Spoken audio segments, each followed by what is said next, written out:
Hello students, आज का हमारा टॉपिक है रासायनिक समीकरण को संतुलित करना। लेकिन उससे पहले आप मेरे इस वीडियो को लाइक और शेयर ज़रूर कीजिए। चलिए आइए हम अपना टॉपिक शुरू करते हैं, रासायनिक समीकरण को संतुलित करना। तो रासायनिक समीकरण को संतुलित करने के लिए कुछ स्टेप्स हमें फॉलो करने पड़ते हैं। वो स्टेप्स मैं आपको बताने जा रही हूँ। जैसे हम कोई भी एक अभिक्रिया लेते हैं, आयरन है, जब इसकी वाटर के साथ अभिक्रिया होती है तो आयरन ऑक्साइड प्लस हाइड्रोजन विमुक्त होती है। तो फर्स्ट स्टेप हमारा यही है कि हम सबसे पहले हमारे अभिकारक उत्पाद जो हैं उनको एक बॉक्स में कैप्चर कर लेते हैं। अब हम जानते हैं कि ये समीकरण संतुलित नहीं है, असंतुलित समीकरण है जिसे हमें संतुलित करना है। तो हम सेकंड स्टेप में क्या करेंगे, इसके जितने तत्व हैं, कौन कौन से तत्व हैं इसमें, आयरन, हाइड्रोजन, ऑक्सीजन, और यहाँ लिखते हैं हम अभिकारक और यहाँ लिखते हैं उत्पाद।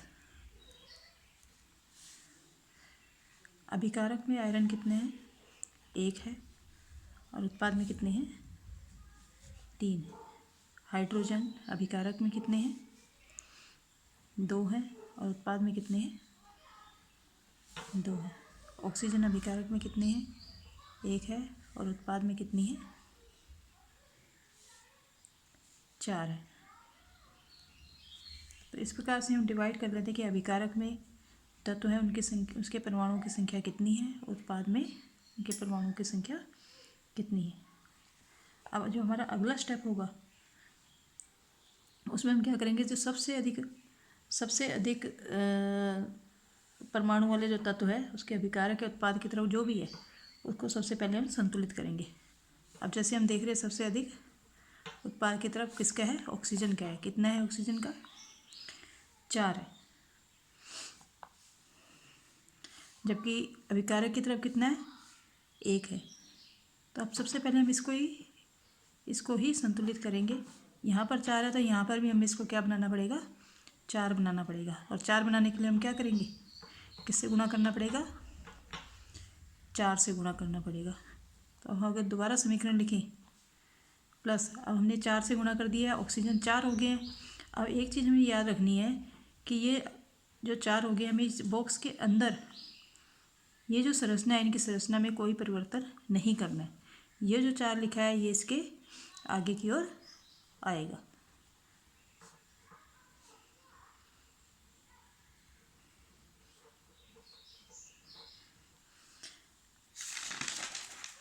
ये हमारी समीकरण हमें प्राप्त हो गई है। अब हमें दोबारा इसको अगर मान लो ऐसे करना चाहे तो हम देख रहे हैं कि ये 4 है, इसको हमने यहाँ पर नहीं लगाया है, इसको हमने इस 4 को हमने ऑक्सीजन के यहाँ पर नहीं लगाया, इसको हमने इसके आगे लगाया है।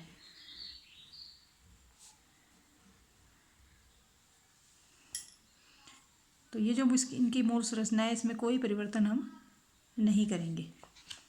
ये हमारा तीसरा स्टेप हो गया। इसी तरह से अगले स्टेप में हम अगले को संतुलित करेंगे। अब हम देख रहे हैं कि ऑक्सीजन हमारा संतुलित हो चुका है,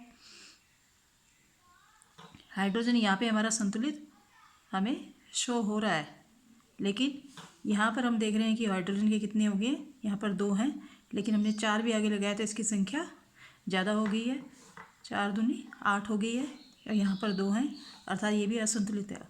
तो उससे पहले हम क्या करते हैं, हाइड्रोजन को ही संतुलित करते हैं। तो हाइड्रोजन की संख्या अब कितनी है, यहाँ पे 4 दूनी 8 है अभिकारक में, और उत्पाद में कितनी है, 2 है। मतलब यहाँ पर 8 है और यहाँ पर 2 है। तो यहाँ पर इधर भी 8 करने के लिए हमें क्या करना पड़ेगा, 4 से गुणा करना पड़ेगा। तो 2 चौके 8 हो गया है। अब ये 4 हमने कहाँ लगाना है, इसके आगे लगाना है, अर्थात यहाँ पर लगाना है। तो हो गया ना, यहाँ पे 4 दूनी 8 अभिकारक में और 4 दूनी 8 किस में, उत्पाद में। तो हमारी यहाँ पे हाइड्रोजन भी संतुलित हो चुकी है, अर्थात दोनों तरफ अभिकारक और उत्पाद के परमाणु की संख्या समान है। अब इससे अगले स्टेप में हम जाएंगे। अब हम देख रहे हैं कि हमारा ऑक्सीजन संतुलित हो चुका है, हमारा हाइड्रोजन संतुलित हो। अब क्या रह गया हमारे पास? आयरन रह गया। आयरन में अभिकारक में कितनी संख्या है? 1 है, और उत्पाद में कितनी है? 3 है। अर्थात यहाँ पे 3 है, यहाँ पे 1 है, तो 1 को हमें क्या बनाना पड़ेगा? 3 बनाना पड़ेगा। और इसके लिए हमें 3 से गुणा करना पड़ेगा। तो क्या हो गया? 3 हो गया। अब हम इसको दोबारा लिखें समीकरण को, तो क्या होगा? Fe के आगे हम 3 लिखेंगे प्लस 4H2O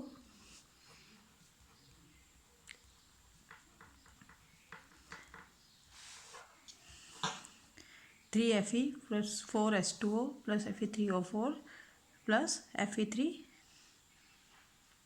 4H2। तो हम देख रहे हैं यहाँ पे हमारे पास, अब हम दोबारा इसको काउंट करें, अभिकारक और उत्पाद में तत्व के परमाणुओं की संख्या। तो आयरन यहाँ पे कितना है? 3 है, और उत्पाद में कितना है? 3 है। उसके बाद हाइड्रोजन यहाँ पे कितना है? 4 दूनी 8 है, और उत्पाद में कितना है? 4 दूनी 8 है।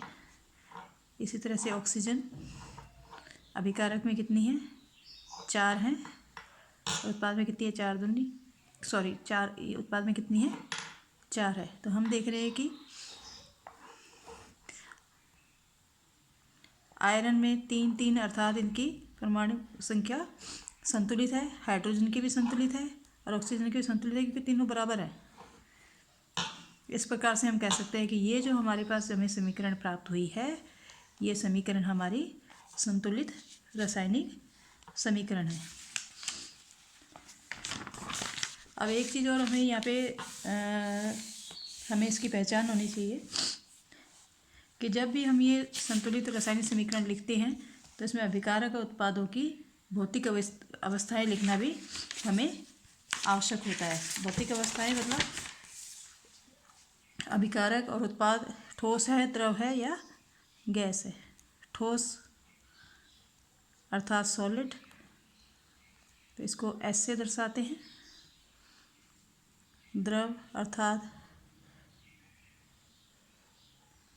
लिक्विड, इसे L से दर्शाते हैं।